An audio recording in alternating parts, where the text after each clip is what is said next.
भारत का लाल सोना लाल चंदन हाल ही में रिलीज हुई एक भारतीय फिल्म पुष्पा द्वारा दुनिया भर में प्रचलित हो रहा है। अगर आपने ये फिल्म देखी है तो आप ये सोच रहे होंगे कि इस लकड़ी में आखिर ऐसी तो क्या बात है जो इसे इतना महंगा और इतना अजीज बनाती है।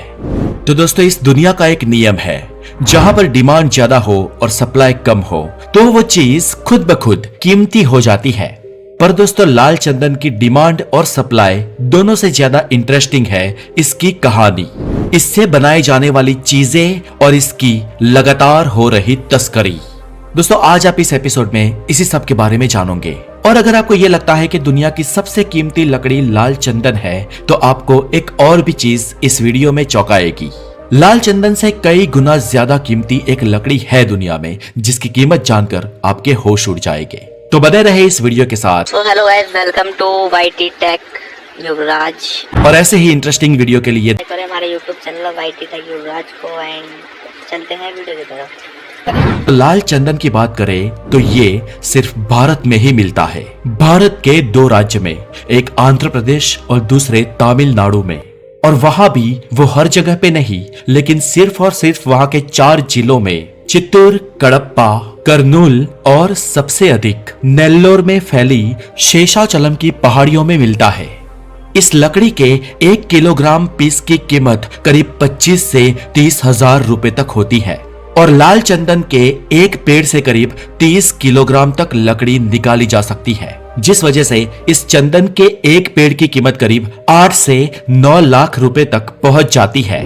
दोस्तों, लाल चंदन के पेड़ों की ऊंचाई 8 से लेकर 11 मीटर तक होती है और इन पेड़ों का साइंटिफिक नाम टेरोकार्पस सेंटेलिनस है।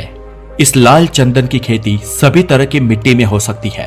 रेतीली मिट्टी, चिकनी मिट्टी, लाल मिट्टी, काली मिट्टी, दानेदार और डार्क मिट्टी में ये पेड़ बहुत ही अच्छे से होते हैं। और इसकी खेती ऐसी जगह पर नहीं हो सकती है जहां पर पानी का जमाव हो। ये बहुत मूल्यवान है, इसलिए ये उगने में भी बहुत टाइम लेता है। आप सोच रहे होंगे कि ये करीब 5 से 10 साल में फुल्ली ग्रो हो जाता होगा, पर दोस्तों आपको बता दें कि इस लाल चंदन को फुल्ली ग्रो होने में 30 साल या उससे ज्यादा का वक्त लगता है। अब दोस्तों, सवाल यह है कि यह लाल चंदन आखिर इतना कीमती क्यों है? तो फ्रेंड्स, चंदन का इस्तेमाल सदियों से इंसान अपने चेहरे और स्किन को निखारने के लिए करता आया है। हम सब जानते हैं कि चंदन से कितनी ठंडक मिलती है। चंदन की खुशबू और उसका लेप भी लाभदायी होता है। सफेद चंदन का विविध पूजा विधि में भी उपयोग किया जाता है। लेकिन दोस्तों, जब लाल चंदन की बात आए तो वो सफेद चंदन से बिल्कुल अलग होता है। लाल चंदन में सफेद चंदन की तरह खास कोई खुशबू भी नहीं होती है, पर फिर भी लाल चंदन का इस्तेमाल और उपयोग सफेद चंदन से बहुत ज्यादा है। अभी हाल ही में वैज्ञानिकों ने किए गए खुलासे से ये पता चला है कि लाल चंदन से ब्रेस्ट कैंसर को मिटाया जा सकता है। इसके अलावा लाल चंदन का उपयोग कॉस्मेटिक चीजों में भी होता है और कई सारी दवाइयां बनाने के लिए भी इसका उपयोग किया जाता है। और इस लाल चंदन की लकड़ी इतनी अजीज होती है कि इसका उपयोग राजा महाराजाओं के समय से लेकर सजावट की चीजें और फर्नीचर बनाने के लिए किया जाता आ रहा है। खासकर चीन और जापान में लाल चंदन के फर्नीचर आज भी बनाए जाते हैं। हालांकि ये बहुत ही महंगे होते हैं और इसे वेस्टर्न वर्ल्ड में एक्सपोर्ट किया जाता है। और इन सब के अलावा लाल चंदन का एक और उपयोग भी है। लाल चंदन की लकड़ी का महंगे म्यूजिकल इंस्ट्रूमेंट्स बनाने के लिए भी उपयोग किया जाता है, जो इंस्ट्रूमेंट्स पारंपरिक, उन्नत क्वालिटी वाले और ब्रांडेड होते हैं। अब दोस्तों, चलिए जानते हैं कि आखिर लाल चंदन के पीछे चीन क्यों पड़ा है। तो फ्रेंड्स, चीन में सालों से एलोपैथी दवाइयों से ज्यादा आयुर्वेदिक दवाइयों का महत्व रहा है।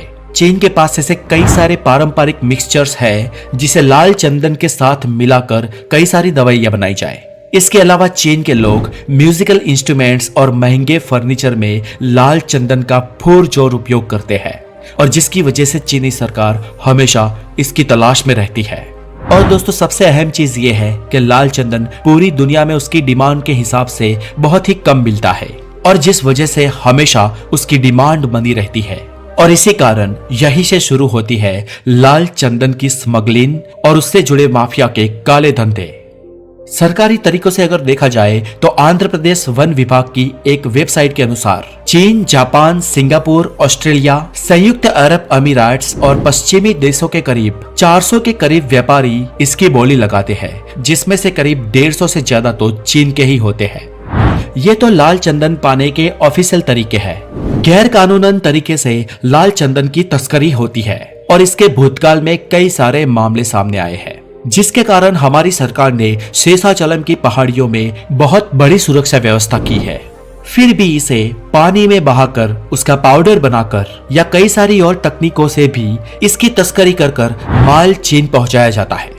हालांकि कुछ वर्षों से पुलिस इसे रोकने में बहुत ज्यादा हद तक सफल रही है और करीब 6 साल पहले साल 2015 में ऐसे कई तस्करों का एनकाउंटर भी किया गया था और कई सारे तस्करों को पुलिस ने सजा भी दिलवाई है। अब सवाल है कि लाल चंदन को पहचाना कैसे जाए। तो पहला तो दोस्तों ये है कि ये जो लाल चंदन है इसमें किसी भी तरह की खुशबू या बदबू नहीं होती है, इसमें कोई भी गंध ही नहीं होती है। दूसरी बात ये कि ये लाल चंदन पानी में डालने पर अपने कलर को फेड नहीं करेगा। हाँ, आपको पानी थोड़ा लाल होता हुआ दिखेगा क्योंकि पानी की प्रॉपर्टी ही ऐसी है, वो कोई भी चीज को गलाती है और क्योंकि वो लाल चंदन को भी गलाता है इसलिए उसके मॉलिक्यूल्स अलग होते हैं, तो वहां पर पानी आपको लाल होता हुआ दिखाई देगा। लेकिन लाल चंदन की जो लकड़ी है वो अपना कलर छोड़ेगी नहीं, ऊपर से उसका कलर और गाढ़ा होता जाएगा और लाल चंदन की लकड़ी का कलर वैसे का वैसा ही रहेगा। चलिए अब जानते हैं दुनिया की सबसे कीमती लकड़ी कौन सी है। लाल चंदन की इन विशेषताओं के बाद आपको अगर ये लगता है कि ये दुनिया की सबसे कीमती लकड़ी है तो ऐसा नहीं है फ्रेंड्स। दुनिया की सबसे कीमती लकड़ी लाल चंदन नहीं है। लाल चंदन अपनी गुणवत्ता के कारण इतना कीमती बना है, लेकिन ऊपर वाला कुछ चीजों को ऐसे बनाता है जो बहुत ही अलग, बहुत ही यूनिक होती है। और ऐसी ही एक चीज, एक लकड़ी पाई जाती है अफ्रीका के जंगलों में, जिस लकड़ी की और उसके पेड़ की कीमत दुनिया में सबसे ज्यादा है और इस लकड़ी का नाम है अफ्रीकी ब्लैक वुड। और फ्रेंड्स, इस लकड़ी के महज 1 किलोग्राम के टुकड़े की कीमत 7 लाख रुपए से ज्यादा है। जी हाँ दोस्तों, इस लकड़ी को इस धरती पे मौजूद सबसे मूल्यवान धरोहर में से एक माना जाता है। जैसे कि इसके नाम से ही पता चलता है, ये लकड़ी मध्य और दक्षिणी अफ्रीका के जंगलों में पाई जाती है। ब्लैक वुड के पेड़ों की ऊंचाई करीब 25 से 40 फीट तक जाती है और ये पेड़ फुल्ली उगने में 60 साल से भी ज्यादा समय का वक्त लेते हैं। जी हाँ दोस्तों, जो भी इंसान इस ब्लैक वुड के पेड़ को लगाएगा उसे तो इसके फल नहीं मिलेंगे, लेकिन उसके आने वाली पीढ़ियां इसके फल, इसकी कीमत पा सकेंगी। इस अफ्रीकी ब्लैक वुड का उपयोग ज्यादातर म्यूजिकल इंस्ट्रूमेंट्स बनाने में और बहुत महंगे फर्नीचर बनाने में किया जाता है और अफ्रीका में इसके पेड़ों की संख्या बहुत कम और इसकी डिमांड बहुत ही ज्यादा है, इसलिए इसकी सबसे ज्यादा कीमत है। दोस्तों, इस लकड़ी का फर्नीचर सबसे ज्यादा मजबूत और बहुत ही लंबा चलने वाला होता है। लेकिन फ्रेंड्स, जाहिर सी बात है कि इसका फर्नीचर कोई आम इंसान खरीद नहीं सकता। सोचिए, इस लकड़ी के 1 किलोग्राम का वजन 7 से 8 लाख रुपए है, तो इसका फर्नीचर कितना महंगा होगा। दोस्तों, कहते हैं ना कि महंगी चीजों को हमेशा संभाल कर या छुपा कर रखना चाहिए ताकि इस पर किसी की नजर ना पड़े। ठीक इसी प्रकार देश की धरोहर को भी लोगों का खतरा रहता है। हमारे लाल चंदन पर जैसे दुश्मनों की नजर पड़ गई है, वैसे ही अफ्रीकी धरोहर इस ब्लैक वुड पर भी स्मगलरों की नजर हमेशा बनी रहती है। वहां के देशों ने भी इसकी फुल सिक्योरिटी तो कर रखी है, लेकिन फिर भी इस ब्लैक वुड की वहां से चोरी करके स्मगलिंग की जाती है। लाल चंदन और द ब्लैक वुड दोनों ही अपने अपने देशों की धरोहर है और इसका संग्रह और रक्षण ही देश के लोगों की नैतिक जवाबदारी होनी चाहिए। तो दोस्तों, आज के लिए इतना ही। ये वीडियो आपको कैसा लगा हमें कमेंट करके जरूर बताएं और